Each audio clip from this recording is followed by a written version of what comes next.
मनीष नाम का एक लड़का 5वीं कक्षा में पढ़ता था। उसके पापा का किसी दूसरे शहर में ट्रांसफर हो जाता है, जिसकी वजह से उसे दूसरे स्कूल में एडमिशन लेना पड़ता है। मनीष का अपने स्कूल में पहला दिन था और क्लास में सभी बच्चे आपस में बातें कर रहे थे। तभी उनकी क्लास टीचर वंदना मैडम वहां जाती है, जिसे देखकर सभी बच्चे चुप हो जाते हैं।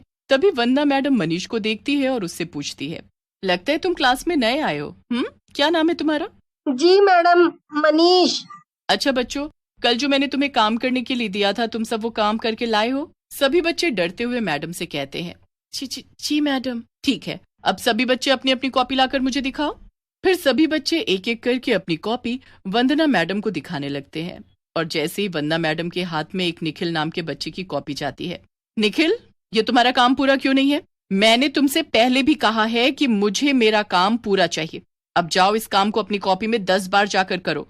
और हाँ, अगली बार मुझे तुम्हारा काम पूरा चाहिए, नहीं तो। बेचारा निखिल चुपचाप जाकर अपनी सीट पर काम करने लगता है। वंदना मैडम बहुत ही सख्त टीचर थी, इतनी सख्त कि अगर उसकी क्लास का कोई बच्चा उसका दिया हुआ काम पूरा करके नहीं लाता तो वो उससे बड़ी ही सख्ती के साथ पेश आती थी। वंदना मैडम का ऐसा बर्ताव देख मनीष बुरी तरह डर जाता है और मन ही मन कहने लगता है, ये मैडम तो बहुत ही गुस्सा करती हैं। तभी वंदना मैडम सभी बच्चों से गणित के कुछ सवाल पूछती है, जिस पर मनीष एक भी सवाल का सही से जवाब नहीं दे पाता। तो वो उस पर बहुत बुरी तरह चिल्लाती है, तुम्हें इतना सा भी सवाल नहीं आता?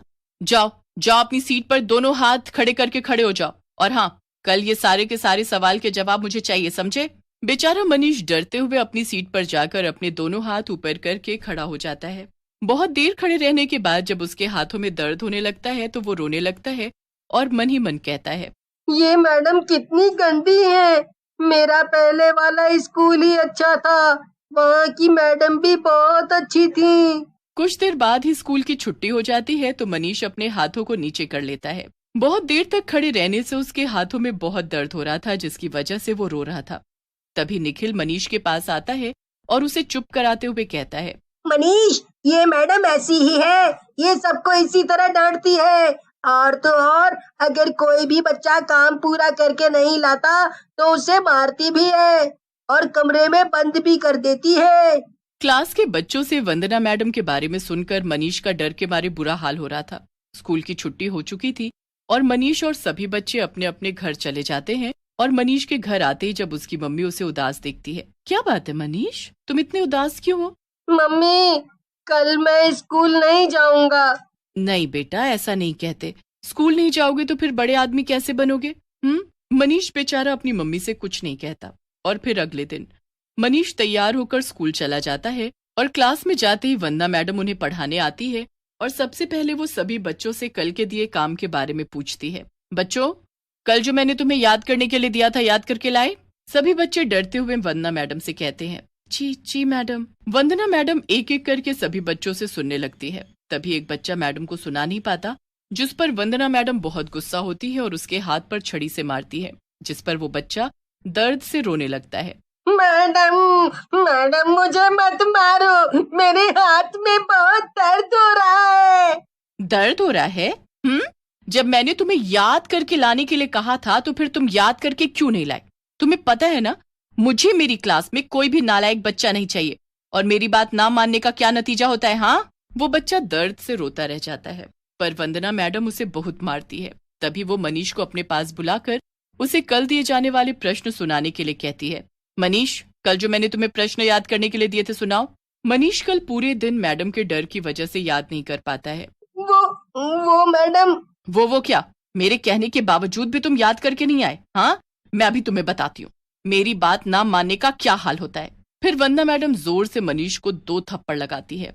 आज तो मैं तुम्हें ऐसी सजा दूंगी कि तुम फिर कभी कुछ भी नहीं भूल पाओगे। वंदना मैडम गुस्से में मनीष को स्टोर रूम में ले जाकर बंद कर देती है। मनीष बेचारा रोता हुआ वंदना मैडम से कहता रह जाता है, पर वंदना मैडम को उस पर जरा भी दया नहीं आती। बंद कमरे में मनीष का डर की वजह से बुरा, कोई है? कोई तो मुझे बाहर निकालो, मुझे यहाँ बहुत डर लग रहा है। मम्मी मुझे यहाँ से बाहर निकालो। मनीष बेचारा चिल्लाता रह जाता है, पर कोई भी उसे बचाने नहीं आता। स्कूल की छुट्टी भी हो जाती है और सभी बच्चे अपने अपने घर चले जाते हैं, पर मनीष वहीं स्टोर रूम में बंद अपनी मम्मी को याद करके रोता रहता है। तभी स्टोर रूम की खिड़की से अचानक एक जहरीला सांप आकर मनीष को डस लेता है, जिससे तुरंत ही मनीष की मौत हो जाती है और सांप के डसने की वजह से वो एक भूतिया सांप बन जाता है। मैं भूतिया सांप कैसे बन गया? और जब मनीष अपनी लाश को जमीन पर पड़े देखता है तो वो रोने लगता है। नहीं नहीं, मैं नहीं मर सकता, मैं भूतिया सांप नहीं बन सकता, मैं तो मनीष हूँ। इस वंदना मैडम की वजह से आज मेरी मौत हो गई और मैं एक भूतिया सांप बन गया। अब मैं वंदना मैडम को नहीं छोड़ूंगा। उसने ना जाने कितने मासूम बच्चों को तकलीफ पहुंचाई है। अब उसे उसके किए की सजा मिलेगी। रात बहुत हो चुकी थी। वो भूतिया सांप वहां से गायब हो जाता है और फिर कुछ दिन बाद क्लास में वंदना मैडम बच्चों को पढ़ा रही होती है। तभी एक बच्चा उसे ठीक से स्पेलिंग नहीं सुना पाता, तो वो उस बच्चे पर बहुत गुस्सा होती है और उसे मारने के लिए एक छड़ी उठाती है। तो वो छड़ी एक भूतिया सांप बन जाती है, जिसे देखकर वो बुरी तरह डर जाती है और वो छड़ी को दूर फेंक देती है और चिल्लाने लगती है, भूतिया सांप, भूतिया सांप, बचाओ, सांप, सांप। वंदना मैडम की आवाज से दूसरी क्लास के टीचर वहां आ जाते हैं और वो भूतिया सांप गायब हो जाता है। कहाँ है भूतिया सांप? यहाँ तो कोई भूतिया सांप नहीं है। वंदना मैडम यहाँ वहां देखती है पर उसे वहां कोई सांप नजर नहीं आता। अभी अभी मेरे हाथ में तो सांप था, फिर कैसे? वंदना मैडम को कुछ समझ नहीं आ रहा था। फिर कुछ देर बाद ही इंटरवल हो जाता है और वंदना मैडम खाना खाने के लिए अपना टिफिन खोलती है तो उसमें एक भूतिया सांप दिखाई देता है। तो वो अपना टिफिन फेंक देती है। सांप, सांप, भूतिया सांप। वंदना मैडम उस भूतिया सांप को देखकर इतनी बुरी तरह डर जाती है कि उसे हर जगह भूतिया सांप ही नजर आता है, लेकिन किसी भी बच्चे को कोई सांप नजर नहीं आता। लंच ब्रेक के बाद वो वापस से क्लास में आकर बच्चों को पढ़ाने लगती है और जब एक बच्चे को कुछ पढ़ना नहीं आता तो वो उसे मारने के लिए जैसे ही हाथ आगे बढ़ाती है तो वो बच्चा उसे भूतिया सांप दिखाई देता है, जिसे देखकर वो बुरी तरह से चिल्लाने लगती है, भूतिया सांप, बचाओ नहीं तो ये मुझे काट लेगा। मैडम, यहाँ तो कोई भूतिया सांप नहीं है। लगता है मेरी तबीयत ठीक नहीं है, मुझे कुछ देर आराम की जरूरत है। इस पर वो बच्चा बड़ा खुश होता है। आज तो बाल बाल बच गए, नहीं तो वंदना मैडम बहुत मारती। पर पता नहीं आज वंदना मैडम को क्या हुआ है। वंदना मैडम का उस भूतिया सांप के डर की वजह से बुरा हाल हो रहा था। अब तो जब भी वंदना मैडम किसी बच्चे को मारती या उसे सजा देने की कोशिश करती तो वो भूतिया सांप आकर उसे बचा लेता। वो भूतिया सांप सिर्फ वंदना मैडम को ही दिखाई दे रहा था और किसी को नहीं। इसी तरह एक दिन वंदना मैडम लाइब्रेरी में बैठी थी, अपने क्लास के बच्चों की कॉपी चेक कर रही थी। तभी कॉपी में से एक भूतिया सांप निकलकर बाहर आता है और भयानक हंसी हंसने लगता है।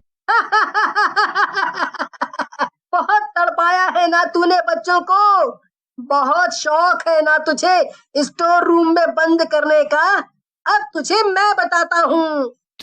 तुम मनीष हो, मुझे मत मारो, मुझे जाने दो, मुझसे गलती हो गई।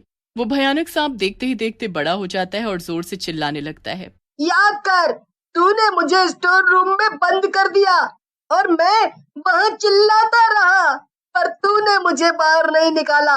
वहाँ मुझे सांप ने काट लिया और मैं मर गया, जिसकी वजह से मैं भूतिया सांप बन गया। अब मैं तुझे नहीं छोड़ूंगा, इसकी तुझे सजा मिलकर ही रहेगी। फिर जैसे ही वो भूतिया सांप वंदना मैडम को डसने जाता है तभी वहाँ वंदना मैडम की आवाज सुनकर स्कूल के सारे टीचर आ जाते हैं। वो वंदना मैडम और उस भूतिया सांप की बात सुन लेते हैं। मनीष, मनीष, छोड़ दो उसे बेटा। हम जानते हैं कि तुम्हारे साथ वंदना मैडम ने जो किया वो बहुत गलत किया, पर इसकी सजा इन्हें कानून देगा। छोड़ दो बेटा, छोड़ दो। फिर सभी टीचर वंदना मैडम को पुलिस के हवाले कर देते हैं, जिससे मनीष की आत्मा को शांति मिल जाती है और वो वहां से गायब हो जाता है।